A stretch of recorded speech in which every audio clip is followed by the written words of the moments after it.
À la une ce soir, les services de l'État frégate Est au François pour inspecter le chantier d'évacuation des sargasses. Cela fait une semaine que des bandes de roulement ont été installées pour lutter contre les algues brunes. Les riverains attendent la bouffée d'oxygène annoncée.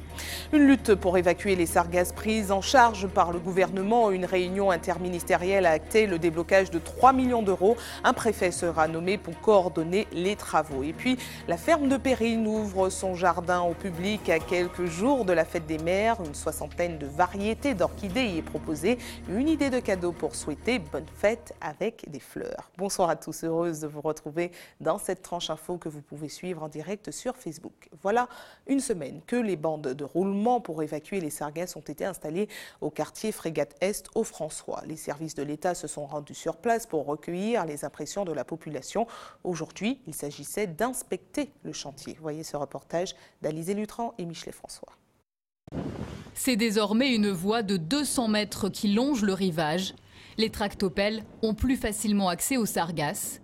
Ces travaux, comme beaucoup de riverains, Gérard les attendait, car la cohabitation avec les algues devenait insupportable.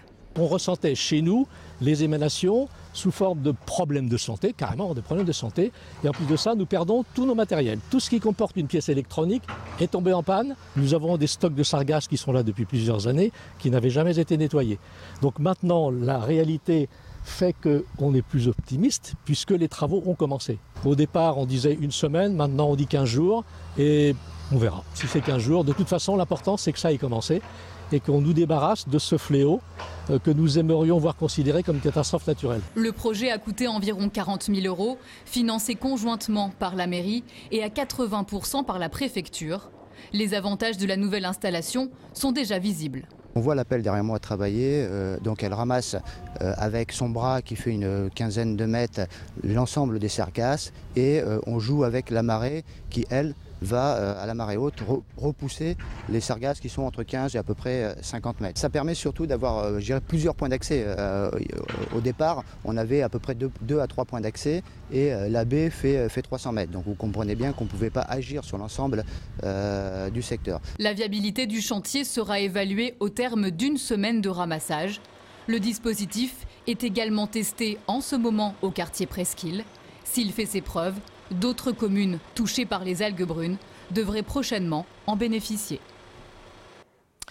Des sargasses qui ont également envahi les côtes plus au nord comme à Sainte-Marie. Depuis une semaine, des riverains se plaignent de l'accumulation d'algues ramassées sur la plage de la Richer. En cause, l'emplacement de l'espace de stockage qui se trouve à proximité immédiate d'une mangrove. De son côté, la municipalité tente de rassurer la population en rappelant que cette solution n'est que provisoire. Voyez ce reportage de Sandrine Claude. Depuis une semaine, les échouages de sargasses sont de plus en plus fréquents sur les côtes samaritaines. Ce matin, comme depuis plusieurs jours, des équipes du RSMA se chargent du ramassage et c'est la suite de la manœuvre qui pose problème. Ça fait une semaine que nous avons un stockage des sargasses. Plusieurs centaines de tonnes d'algues à l'entrée même de la mangrove. Le collectif de riverains du quartier s'insurge de la situation.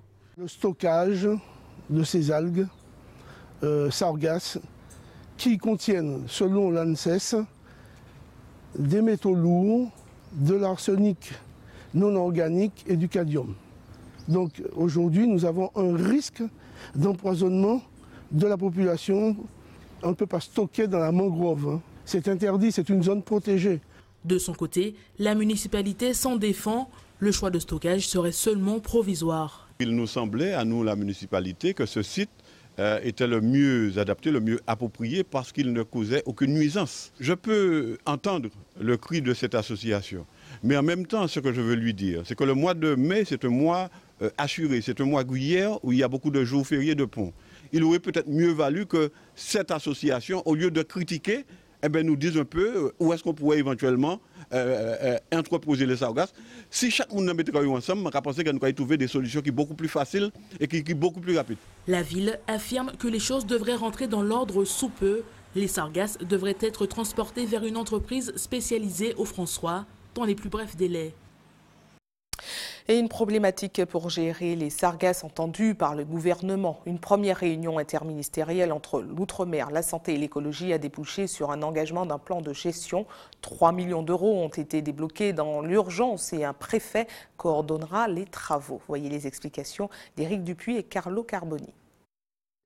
Tout le monde est un peu dépassé par cela. Donc il faut qu'on mette en place des procédures, des plans d'action qui soient adaptés à ce phénomène qui pourrit la vie des Antillais. 10 000 tonnes de sargasses ramassées sans un site touché par le phénomène cette année. Il a fallu en arriver là pour que le gouvernement dise stop à l'improvisation, passe la vitesse supérieure et annonce un plan national de lutte contre ces algues brunes qui reviennent régulièrement sur nos côtes depuis 2011. Il faut que quand à J-4, J-5, parce qu'on sait le faire, des nappes de sargasses arrivent, qu'on s'organise sur les territoires.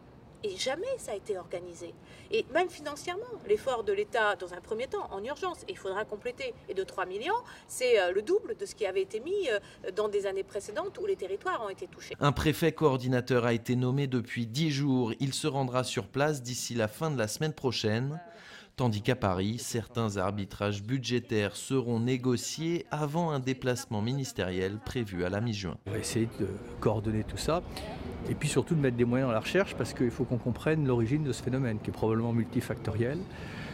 Il n'est pas exclu que les changements climatiques aient amplifié le phénomène. En tout cas, voilà, le message qu'on veut faire passer, d'abord c'est qu'Annick Girardin et moi, on va aller sur place. Il y a un préfet coordinateur qui va regarder si dans l'immédiat, il y a besoin de renforcer des dispositifs parce que le premier critère, c'est un critère sanitaire. L'objectif du gouvernement, c'est d'éviter l'échouage des algues sur les plages pendant plus de 48 heures.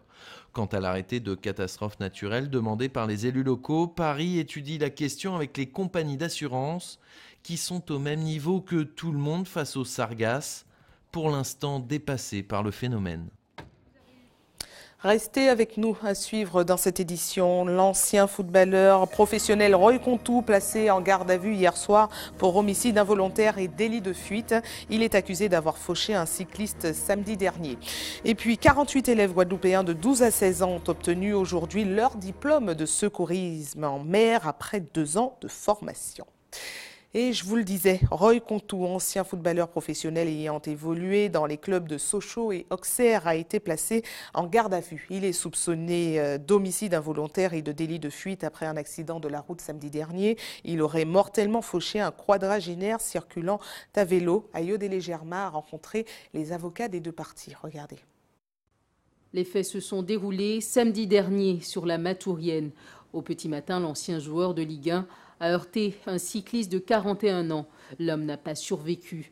Pour son avocat, Maître Chauchine, Roy Contou ne s'est pas rendu coupable d'un délit de fuite. Vous avez M. Contou qui était au volant de son véhicule à 5 h du matin, malheureusement très fatigué, ça assoupi.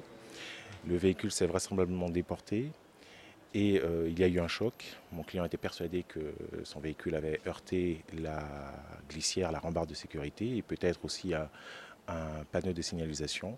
Il a regardé son rétroviseur intérieur, il a regardé à l'arrière de la route, il n'a rien vu. Et donc il était persuadé qu'il avait heurté un élément matériel et en aucune façon une personne ou un cycliste. Vous avez, il ne faut pas l'oublier, l'accident se déroule sur la Matourienne, une route qui n'est pas du tout éclairée, à 5 h du matin, il faisait nuit noire.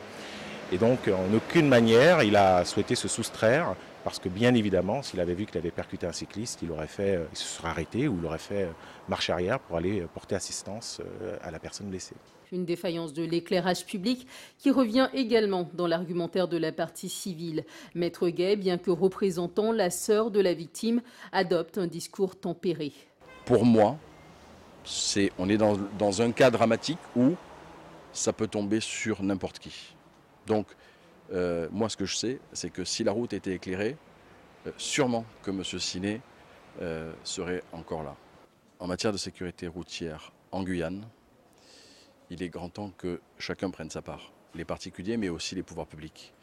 On a des routes en Guyane qui sont insuffisamment éclairées ou pas éclairées du tout, qui sont mal faites au niveau des accotements, et c'est le cas tout particulièrement de la Matourienne, entre l'aéroport, le centre pénitentiaire et Montjoly. C'est pas tolérable. Moi, ce que je sais, pour les intérêts de la sœur de la victime que je représente, c'est que si la route avait été éclairée correctement et que les accotements ont été faits correctement, mon client, M. Siné, ne serait pas décédé. Le ministère public requiert le placement en détention provisoire. C'est au juge des libertés de trancher. L'audience a lieu en ce moment même. Et nous restons en Guyane avec les professionnels de santé qui sont en colère. 3 semaines après avoir annoncé leur démission du centre hospitalier de Cayenne, les urgentistes ont été rejoints dans leur mobilisation par les médecins du privé. C'est tous unis qu'ils se sont rendus à l'ARS pour crier leur colère. Voyez ce reportage de Pierre Tréfaux. Solidaire, c'est ce qu'a montré l'action des acteurs du milieu médical qui se sont regroupés aujourd'hui devant l'agence régionale de la santé à Cayenne. Publics et libéraux se sont unis pour soutenir les urgentistes de l'hôpital de Cayenne qui, depuis le 3 mai, ont alerté leur direction en présentant 17 démissions. La médecine est une et indivisible et qu'on ne peut pas faire souffrir ou voir souffrir certains confrères, les urgentistes en l'occurrence, sans réagir nous, parce qu'en fait, on ne peut pas nous séparer. Nous sommes un tout, même si nous avons chacun nos prérogatives et nos fonctions. La médecine est une avec pour vocation de soigner la population. Et notre vœu à tous est de pouvoir la soigner dans des conditions optimales, ce qui n'est pas le cas aujourd'hui. Avec des conditions de prise en charge des patients qui se dégradent fortement, les urgentistes exigent un changement radical de la politique de direction, après l'avoir rencontré 2 fois depuis le 2 mai dernier. Nous n'avions pas eu officiellement de rencontre avec l'ARS, ça permet d'avoir une première rencontre, de faire remonter nos demandes et de les exprimer très clairement directement. Reçus par le directeur de l'ARS, ils ont formulé une demande d'expertise de la situation des urgentistes de l'hôpital de Cayenne et une solution urgente au manque d'effectifs. La résolution des problèmes, eh bien, elle est pas simple. Effectivement, nous on avait demandé une mission d'audit, on l'a redit et sans doute qu'elle viendra, mais c'est au-delà de ça, c'est comment on peut faire pour passer le cap du manque actuel de médecins aux urgences. Et derrière, c'est comment on construit quelque chose, comment on fait progresser les urgences dans tout l'environnement de santé avec les libéraux pour passer le cap immédiat, parce qu'en fait c'est quand même ça aussi la question. On a eu les confrères libéraux qui ont fait des propositions. Alors il y a de la technique derrière, donc il va falloir voir comment ça peut se mettre en œuvre. En tout cas, on sent une vraie écoute pour qu'il y ait des choses qui progressent et qui progressent à très court terme. Des promesses qui ne doivent pas faire écho aux précédentes. La situation est urgente. Dans 2 semaines, les premières démissions seront effectives. Direction la Guadeloupe à Basse-Terre, plus précisément, où des collégiens suivent depuis 2 ans une formation pour apprendre à nager et à sauver les nageurs en difficulté. Le stage de 24 mois s'est achevé aujourd'hui. 48 élèves de 12 à 16 ans ont obtenu leur diplôme de sauvetage et de secourisme en mer. C'est un reportage d'Anne-Elisabeth Hartstein et de Moïse Dexter. Savoir nager pour savoir sauver, c'est le défi proposé à une quarantaine d'élèves du collège Joseph Pita de Basse-Terre. Le projet a pris naissance il y a 2 ans et il s'adresse en fait aussi bien aux élèves du LIS qu'à certains élèves repérés pour des difficultés notamment scolaires. Et ce projet nous a permis de voir nos élèves se dépasser. Pour un projet qui s'intitule « Je me jette à l'eau », puisqu'on était vraiment dans cette idée de se lancer, d'avoir le courage, on s'était dit mais il faut faire le lien aussi avec le CNRBT, avec des activités nautiques. Et aujourd'hui, nous voyons l'accomplissement de ce travail qui a beaucoup transformé nos élèves et nous en sommes très fiers d'ailleurs. C'est pas toujours facile, d'autant plus que c'est une classe avec des difficultés un peu particulières, mais qui sont très très sympathiques. Et il a fallu prendre le temps d'abord de bien leur apprendre à nager parce que beaucoup étaient très peureux et ensuite d'amener tranquillement sur le sauvetage au fur et à mesure avec des petites simulations, des petits exercices qui leur ont permis d'avancer tout doucement mais aujourd'hui qui leur ont permis de pouvoir sauver des victimes, pouvoir sauver du monde dans l'eau. Pour ces apprentis sauveteurs, l'expérience fut aussi belle qu'enrichissante. J'ai fait plein de choses. J'ai appris le sauvetage en mer et ça s'est bien passé. J'ai participé avec ce sauvetage plus tard pour que je puisse sauver des gens. J'ai appris à utiliser la planche. J'ai appris à faire des massages cardiaques pour voir si la personne respire ou pas. Grâce à ce stage, je suis capable d'aider les gens. 2 ans auront donc permis à ces jeunes atteints de troubles cognitifs pour se jeter à l'eau et maîtriser les techniques du sauvetage et du secourisme en mer.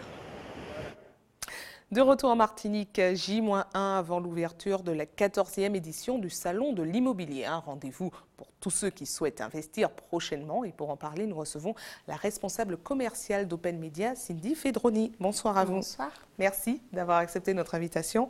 Alors, il s'agit d'un rendez-vous qui s'inscrit au fil des années. Est-ce que les Martiniquais ont globalement le pouvoir d'achat suffisant pour acheter déjà ? Aujourd'hui, oui, les Martiniquais ont le pouvoir d'achat pour pouvoir investir. Et toutefois, les foyers modestes qui ont encore des doutes ont la possibilité de se rendre sur le salon et de découvrir les offres qui leur sont proposées pour pouvoir accéder à la propriété. Alors justement, quelles sont les aides existantes pour accéder à la propriété quand on a un salaire moyen ? Alors, il y a de nombreuses facilités maintenant et des modalités beaucoup plus accessibles pour accéder aux prêts bancaires. Et donc, l'ensemble de nos partenaires et des professionnels qui seront présents sur le salon pourront apporter des informations à ceux qui le souhaitent, que ce soit les banques, les assurances, les notaires, également les avocats, qui seront présents et donc pourront accompagner l'ensemble de nos visiteurs sur leurs projets. Alors, les professionnels du BTP ne cessent de se plaindre, de dire qu'il n'y a pas de nouveaux chantiers, il n'y a pas de chantier. Est-ce que ça vaut le coup finalement d'aller à ce salon ? Est-ce qu'il y a de nouvelles constructions ? Les professionnels de l'immobilier qui seront présents proposeront l'ensemble des programmes à ces visiteurs. Et donc ces nouvelles constructions, ces nouveaux appartements, ces nouveaux programmes neufs accessibles qui seront donc proposés sur le salon. Alors, qu'est-ce qui séduit le plus, les programmes neufs ou l'immobilier ancien ? Il y en a pour tous les goûts, mais c'est vrai que les programmes neufs, on a énormément de demandes de la part des visiteurs sur le fait qu'il y aura des programmes sur le salon. Et donc, je vous confirme qu'il y en aura bien. D'accord, mais on pourra également, enfin, est-ce qu'il y a possibilité d'investir dans de l'ancien ? Quand on va au salon, il y a des programmes oui, de maisons déjà existantes ? Le salon est vraiment fait pour l'ensemble des visiteurs et l'ensemble de leurs projets, que ce soit de l'acquisition d'un bien pour un investissement locatif ou pour sa propriété personnelle, mais également pour de la location. Il y a également des offres qui sont proposées durant les 2 jours. Alors, il y aura également des consultations et conseils juridiques gratuits sur place. Alors, quelles sont les questions qui reviennent le plus souvent ? Les questions qui reviennent le plus souvent, ce sont les questions sur l'indivision, sur l'assurance, sur la construction.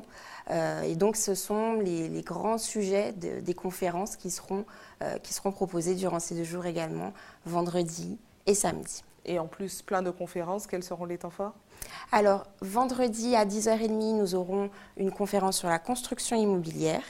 Et samedi à 10h30, nous aurons une conférence, cette fois-ci, sur l'indivision, avec la présence du député Serge Letchimy et la Chambre des notaires. Donc, toute la journée, il y a des conférences qui sont programmées. Mais voilà les temps forts de ces 2 journées. Très bien, merci d'avoir répondu à nos questions. Et puis on rappelle que le salon de l'immobilier commence demain à Madiana, 10h, et c'est demain et samedi. Demain et samedi, voilà, vendredi 25 et samedi 26, de 10h à 19h au Palais des Congrès de Madiana. Merci beaucoup.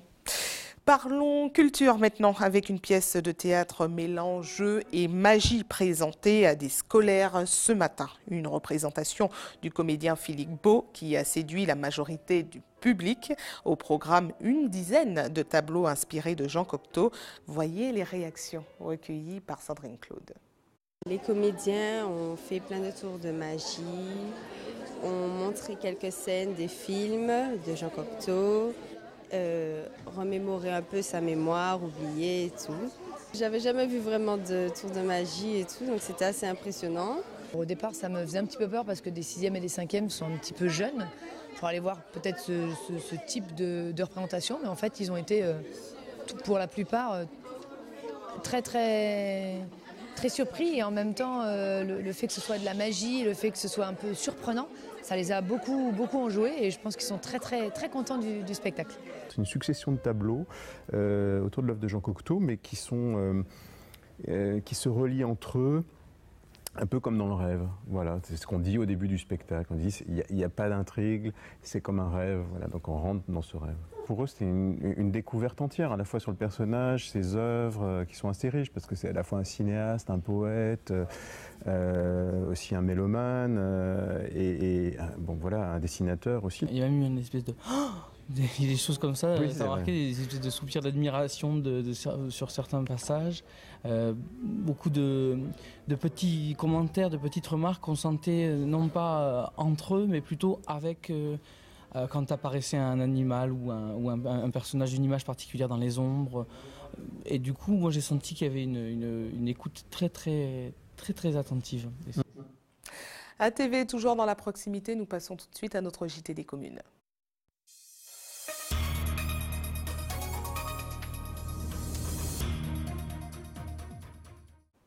Un JT des communes qui vous propose une nouvelle idée de cadeau pour la fête des mères. La ferme de Périne propose une foire aux fleurs avec plusieurs variétés, dont des orchidées.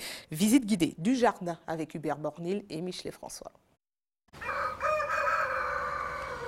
Je suis au cœur de la ferme avec toute l'ambiance des coqs, des poules et des animaux de la ferme de Périne. Et puis surtout, cette grosse attraction en cette période de fête des mères, les orchidées. Il y en a une 60aine depuis 8 ans environ. C'est le travail de Johnny Rose. Dites-le avec des fleurs, surtout avec des orchidées. Pour cette fête des mères, la ferme Périne ouvre son jardin au public. Je trouve que c'est bien, c'est de la gaieté, c'est de la volupté, et puis un cadeau voilà, que j'aimerais qu'on m'offre. Voilà. Sur place, une 60aine de variétés d'orchidées. La démonstration d'un certain savoir-faire floral. On a de la dendrobium, on a de la catéa, on a du cymbidium, on a du grammatophyllum, on a du chamborchia, et du phalaenopsis et du dendrobium, et surtout la magnifique vanda. 8 années de travail acharné et un résultat qui comble le propriétaire des lieux. C'est une plante que elle est fleurie, ça dure des mois, et il y a 3600 espèces d'orchidées, donc c'est une plante vraiment recherchée de par le monde. Et nous, quand on peut, nous on les cultive et on montre aux gens les orchidées et ils voient. On veut surtout monter l'accent où la ferme, il y a une exposition permanente d'orchidées.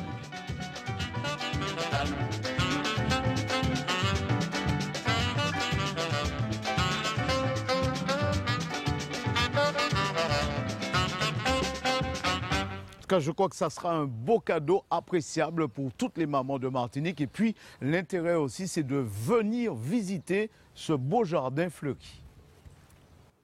Merci pour l'idée Hubert Borny. L'information pratique avant de refermer cette édition à l'attention de ceux qui souhaitent faire un don de sang demain. Notez qu'un camion de l'EFS sera stationné de 13h à 18h sur le parking de la Grande Récré et Bureau Vallée à Cocotte-du-Cos. Et puis comme chaque jour ouvré, une équipe sera également à votre disposition de 9h à 16h à la Maison du Don, derrière le CHU Pierre Zobda Kittmann au quartier La Ménard à Fort-de-France. Et c'est la fin de votre journal local et régional. Mais ne bougez pas, la tranche info continue. On se retrouve dans une poignée de secondes avec Régine Germani, toujours en Tchèpeia. À tout de suite.